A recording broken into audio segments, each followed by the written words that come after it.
안녕하세요, 여러분. 반갑습니다. 이 사람의 이름은 홍장원. 모르는 사람이 없을 정도로 아마 귀가 따갑게 들으셨을 겁니다.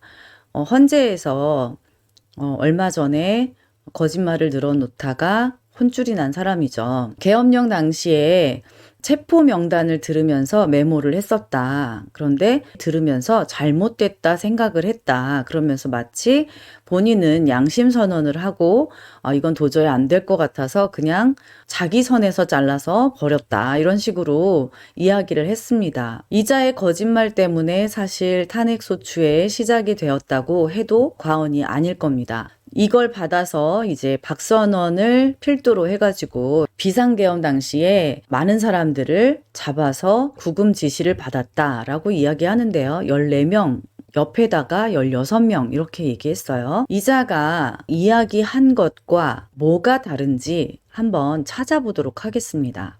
여기 보시면 글씨가 여러분들이 보시기에는 그냥 검정색으로 쓴 것처럼 보이시겠지만 자세히 들여다보시면요. 이재명, 우원식, 한동훈, 김민석, 딴지일보, 권순일, 전청래 아닌가요?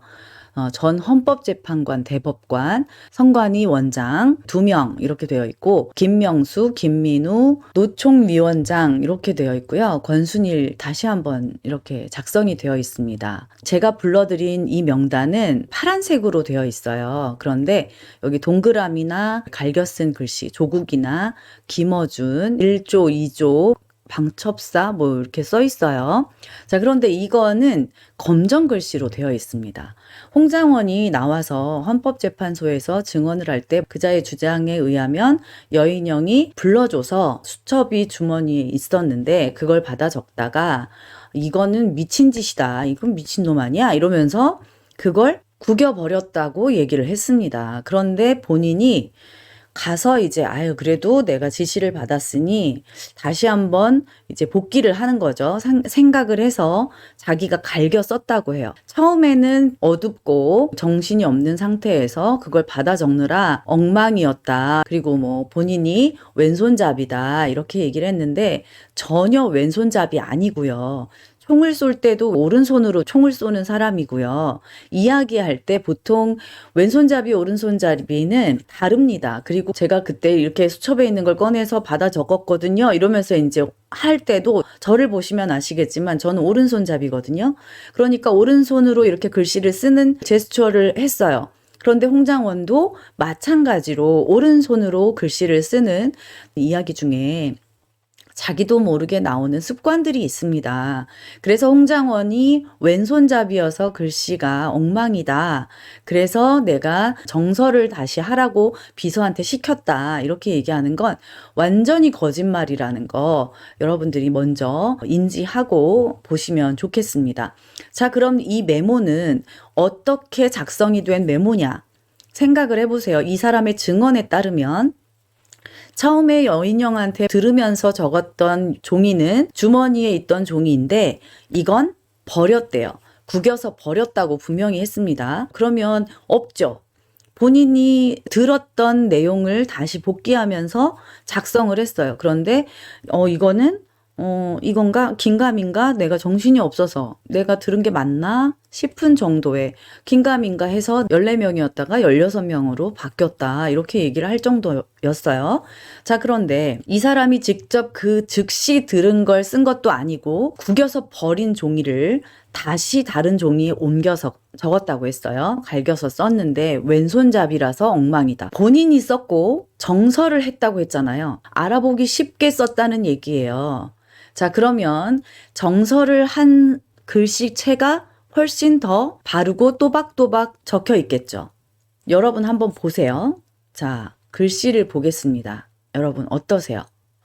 지금 보시면 파란색 글씨가 더 정확한가요? 밑에 있는 검정 글씨가 더 정확한가요? 분명히 밑에 있는 글씨가 본인 글씨라고 얘기를 했습니다. 엉망진창인 글씨 보이시죠? 분명히 두 사람의 글씨체는 맞아요. 그런데 먼저 작성된 글씨가 파란색 글씨라는 거예요. 파란색 글씨에 이 사람 이 사람 이렇게 체크하는, 동그라미로 체크하고 화살표로 체크하고 했던 글씨체가 있는 거죠. 그럼 이건 정서인가요? 검정색 글씨가 나중에 사용됐죠, 분명히. 파란색 글씨 위에다가 이렇게 체크를 했으니까. 그런데 이 검정색 글씨가 오히려 더 엉망이에요. 그럼 정서가 아니란 얘기예요.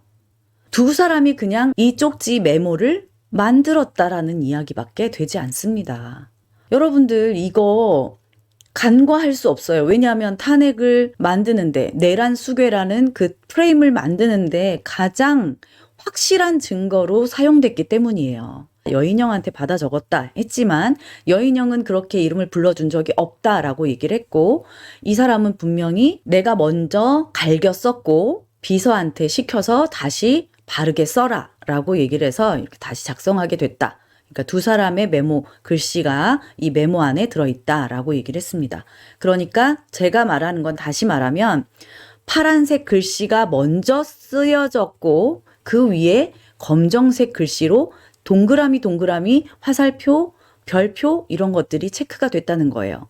자, 그러면 여러분, 김계리 변호사가 누가 이거를 정서를 했냐 이렇게 물어봤는데 한 적이 없다라고 얘기를 했다고 해요. 저는 비서가 3사람입니다 라고 얘기를 했어요. 일단 한 명은 확인이 된 거고, 두 사람 중에 한 사람이 기록을 했거나 아니면은 완전히 거짓말이거나 둘 중에 하나겠죠. 자, 그런데 지금 여러분, 합리적인 의심을 한번 해보자는 거예요. 합리적인 의심을 해보자.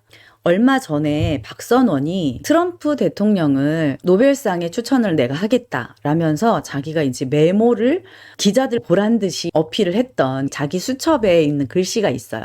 자, 여기 트럼프 노벨 평화상 추천서 이렇게 되어 있죠. 노르웨이 뭐 어쩌고 저쩌고 이렇게 자기가 제출을 하겠다라고 얘기하면서 이렇게 미국에다가 알랑방구를 끼는 정말 웃긴 상황을 만들었는데요. 여러분, 여기에 보시면 글씨체가 똑같은 사람이 있습니다.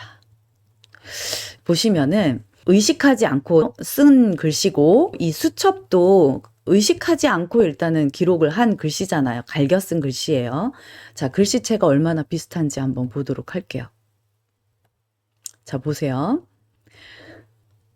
홍장원의 메모는 아래쪽, 위에는 박선원의 메모입니다. 위 똑같죠?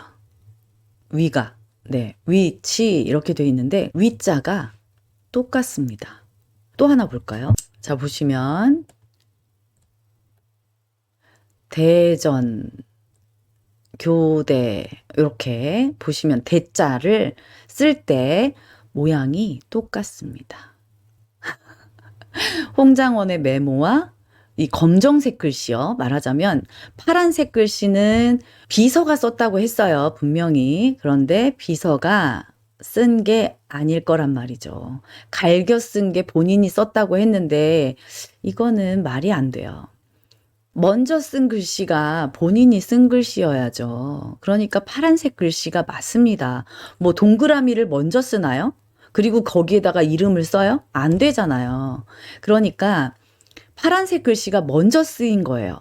파란색 글씨가 먼저 쓰인 건데 이상하게도 홍장원의 메모에 나오는 이 검정색 글씨, 비서의 글씨와 박선원의 메모의 글씨가 공교롭게도 일치한다. 합리적인 의심을 여러분 하지 않을 수가 없습니다. 이 모든 것들이 누구의 입에서 나왔나요? 네, 바로 박선원의 입에서 나왔습니다. 가짜뉴스와 정황들은 다 박선원의 입을 통해서, 김병주 의원하고 같이 인터뷰했던 박종근이라는 작자 요원을 의원으로 둔갑을 시킨 사람도 바로 김병주 의원과 박선원 의원입니다. 여러분, 이 정도 하면 어느 정도 감이 오지 않나요? 이건 의심을 안 하는 게 이상한 거죠. 여러분, 홍장원의 글씨체와 박선원의 글씨체와 그리고 이 메모지에 있는 글씨체를 필적 감정을 꼭 해주시기를 바랍니다. 이상입니다. 오늘은 여기까지 하겠습니다. 감사합니다.